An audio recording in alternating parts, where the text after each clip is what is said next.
So in this video हम करेंगे steel company का क्वेश्चन.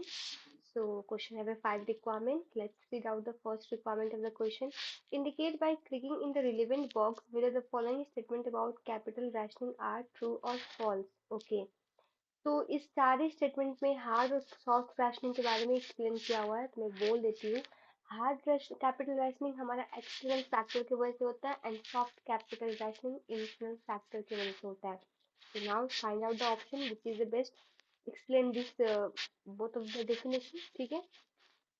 सेकेंड कहता है आपका from the list below select to project which should be accepted based on the circumstances described. अब circumstance क्या है? Steel company is about to hold its annual strategic planning meeting and the number of capital investment project will be discussed. A summary of project cash flow is shown below. This investment will be need to be made at the start of the coming year. No project can be delayed. None are divisible. मतलब ये indivisible का case है. In case of indivisible हम लोग trial and error method use करते हैं, नहीं PI calculate नहीं करते हैं. The fund available for this project are limited to 10 million. तो मैंने पहले 30 कॉमन ले लिया. ठीक है. अब ये चीज मैं ये बता दूं. अब यहाँ पे क्वेश्चन में बोल दिया कोई भी दो प्रोजेक्ट उठाओ जिसका मतलब लाइक एक्सेप्ट कर सकते हैं जो ऑप्टिमम एनपीवी दे. बट आपको मान लो कि नहीं दिया होता है, तो आपको ये चीज करने के लिए मैं बता दूं कि कैसे पता चलेगा दो का कॉम्बिनेशन लेंगे कि तीन का कॉम्बिनेशन लेंगे. तो आप ऐड करना इनिशियल इन्वेस्टमेंट को कोई भी तीन प्रोजेक्ट उठा के, अगर 10,000 से बिलो है तो आप वो ले लेना तीन का कॉम्बिनेशन. अगर ज्यादा है तो मत लेना. यहाँ पे दो का ही लेंगे हम लोग. तो फर्स्ट हम लोग ट्राई करते हैं ए एंड बी का, जैसे मैंने किया. अब इसका initial investment more than 10 million जा रहा है, तो ऑब्वियसली उतना हमारे पास कैपिटल नहीं है. और दूसरा बात ये इनडिविजिबल है, तो ये नॉट एप्लीकेबल दिखा मैंने. सिमिलरली फॉर ए एंड सी, ये भी मोर देन 10,000 जा रहा है, इसलिए इसको नहीं लेंगे. ए एंड डी का बिलो 10,000 है, so we will consider this project. अब ए एंड ई का, ए का कैपिटल है 3200 एंड ई का है आपका 5600. ये भी बिलो 10,000 है. अब एनपीवी लिया जाए तो 4900 प्लस 9000.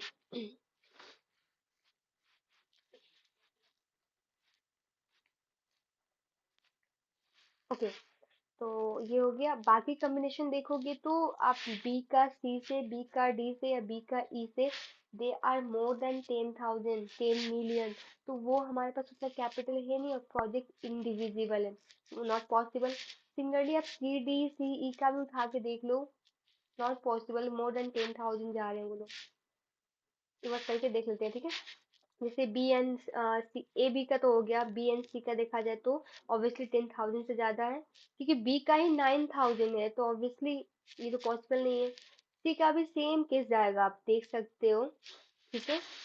तो इसलिए हम लोग ने जो निकाला है इसमें से higher NPV A and E का है, तो we will consider A and E project. ठीक है. What project should be accepted if it were found that project A and E are mutual exclusive?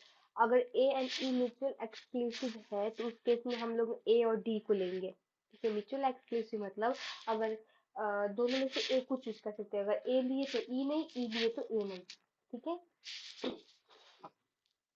So this was it. What project and fractional project would be accepted if partners could be found to invest in the proportion of the one of the project, making them effectively invest into an infinitely divisible, ignoring the mutual exclusion limitation. अब question कह रहा है कि अब project को division कर दिया जाए तो क्या डिसीजन लोगे चूज करने के लिए.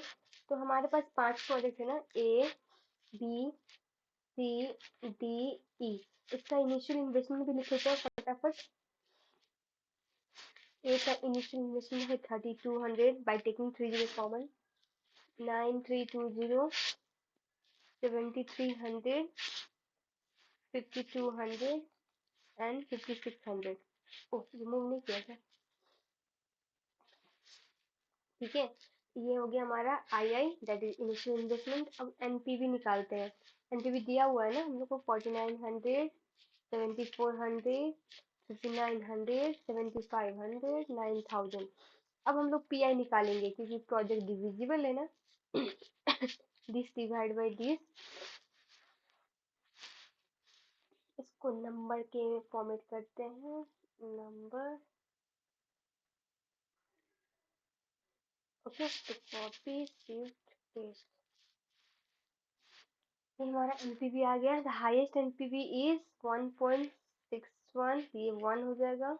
उसके बाद है आपका 2, ये हो जाएगा। उसके बाद 3, ये हो जाएगा। 4 एंड दिस वन इज 5। ठीक है, तो पहले हम लोग इन्वेस्ट करेंगे 5600 में। ठीक है, ये हमारा प्रोजेक्ट 1 हो गया। हम लोग को कॉम्बिनेशन फाइंड आउट करना है, नॉट द एनपीवी, इसलिए एनपीवी को भी छोड़ो। उसके बाद 2 में, 2 हमारा क्या है, 3200, एंड ये हमारा प्रोजेक्ट कौन सा है, ए हो जाएगा। थर्ड वन इज डी, हमारा इनिशियल इन्वेस्टमेंट क्या है, 5200। ठीक है, ऑप्शन ही देखा जाए तो सही रहेगा। तो ए, ई, ए, डी तो हो चुका है, पर टोटल करके देखते हैं कितना हुआ। एक मिनट, हाँ, यहीं पे 10,000 डाल देती हूँ एंड सबको माइनस कर दो तो कितना बचता है वो पता चल जाएगा ना।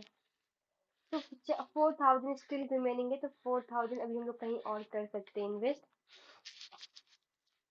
तो हमारा फोर्थ प्रोजेक्ट कौन सा है, सी, तो सी में कर देते हैं। कितना करेंगे, 4000 में, बिकॉज हमारे पास 4000 बचता है, सो दैट इसको टोटल करने पे हमारा कितना आ जाएगा, 10,000 आना चाहिए।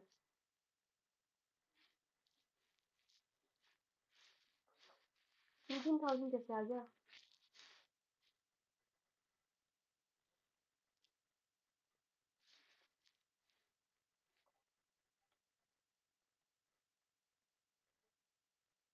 अरे हाँ, मैंने तो यहाँ गलती कर दी, डी का ही, ये नहीं होगा। फिर पहले वाले में 4,000 कैसे बच गया था, देख, एक चीज करती हूँ, पता चलेगा। ओके, तो यहाँ पे डाल देती हूँ, कैपिटल हमारे पास कितना है,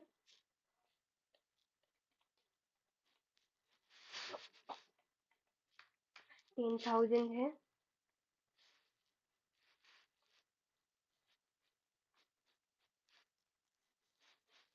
ठीक है, अब इसको इन्वेस्ट करने के बाद हमारे पास रिमेनिंग कितना बच गया, 4400। तो अब इसको 3200 इसमें लगाने के बाद हमारे पास कितना बच गया,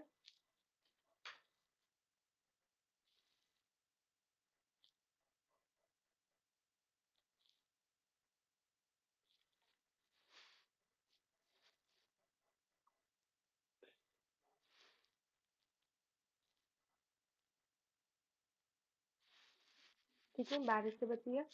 अब 1200 हम लोग डी में लगा सकते, उससे ज्यादा नहीं लगा सकते। ठीक है, अगर 10,000 ये हो जा रहा है तो वेल गुड, 10,000 हो गया। तो अब 1200 कितना परसेंट लगाया हम लोग ने, डी, डी में कितना इन्वेस्ट कर सकते थे, 5200, पर हम लोगों ने किया 12 से ही। तो अब फ्रैक्शन में दिया हुआ है क्वेश्चन में, तो ऐसे कर सकते हैं, 2/7 करने पे कितना फ्रैक्शन आएगा, 2.8, ये तो बिल्कुल नहीं है। और नीचे वाला फ्रैक्शन 3/13, ये को दोनों मैच कर रहे हैं, तो इट मीन्स हमारा बी वाला ऑप्शन करेक्ट है। ठीक है, ओके। ई नंबर क्वेश्चन क्या कहता है, six project F is causing considerable confusion particularly among those member of the board of its company whose sole means of appraising project is to find IRR using the spreadsheet function on their computer. The summarized cash flow of the project are as follows. The spreadsheet function requires you to enter the cash flow of the project and also enter a guess for the IRR. Directors are struggling to guess IRR for this sixth project. Which two of the following statements represent likely cause confusion over the project F? First क्या कहता है, it has negative NPV when undiscounted. अब जो कि हमारे को cost of capital दिया नहीं है, अगर आप ऐसे देखो अनडिस्काउंटेड एनपीवी निकालो तो 4 मिलियन इन्वेस्ट कर रहे हो, ठीक है, नेगेटिव होगा। और जिसमें से 8 मिलियन रिसीव किया सेकेंड ईयर में, फिर थर्ड ईयर में आप, एक मिनट है, इसको मैं ऐसे करती हूँ तो आपको क्लियर होगा। 0 1 2, ठीक है। तो यहाँ पे आपका कैश फ्लो जो हो रहा है फर्स्ट ईयर में ये आपका 4 हो रहा है, फिर उसके बाद में +8.80 हो रहा है, फिर -4.83 हो रहा है, ठीक है। अगर इसका एनपीवी मतलब सिंपली ऐसे सम करके देखो, क्योंकि हमारे पास कॉस्ट ऑफ कैपिटल दिया नहीं है कि हम डिस्काउंटिंग करेंगे।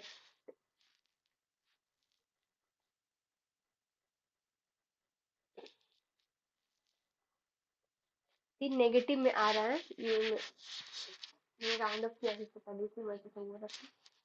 तो ये नेगेटिव में आएगा, आप इसको सम करोगे तो फर्स्ट ए वाला हमारा कंफ्यूजन दे रहा है, ये करेक्ट है। इट नेवर अर्न से पॉजिटिव एनपीवी, ऐसा थोड़ी एक नहीं अर्न करेगा, कॉस्ट ऑफ कैपिटल यूज करने पर डिपेंड करता है और भी चीज़ों का। नेवर का बात कर रही तो गलती है। It has no real IRR। अब जो कि आप देख सकते हो फर्स्ट ईयर में नेगेटिव है, सॉरी 0 ईयर में नेगेटिव है, फिर फर्स्ट ईयर में पॉजिटिव, फिर नेगेटिव। ये एक अनकन्वेंशनल कैश फ्लो दे रहा है, ठीक है। तो उस केस में क्या होता है, आपका मोर देन 1 IRR आने के चांसेस होते हैं, ठीक है। तो नो रियल IRR ये वाला incorrect, and 1 positive 1 negative IRR ये तो भी नहीं होगा, क्योंकि IRR में हम लोग एक पॉजिटिव एक नेगेटिव एनपीवी लेते थे जब हम लोग F2 पढ़ते थे उस टाइम में। क्योंकि आई आर आर का बात कर रहा है, ये तो पॉसिबल नहीं है। It may have more than 1 IRR, क्योंकि कैश फ्लो अनकंडीशनल है उसी कारण से। तो ए एंड ई दोनों कंफ्यूजन क्रिएट कर रहे हैं इस प्रोजेक्ट के लिए, ठीक है। अगर आपको डाउट हो तो प्लीज मुझे फिर से बताना कमेंट सेक्शन में, मैं आपको बताओ अच्छे से एक्सप्लेन कर दूंगी। सो नेक्स्ट वीडियो में वी विल डू इस कंपनी। ओके। ओके। तो आपको अगर वीडियो पसंद आई हो तो प्लीज़ लाइक एंड सब्सक्राइब जरूर करना और अपने फ्रेंड सर्कल में भी शेयर करना। Okay, thank you so much for watching my video.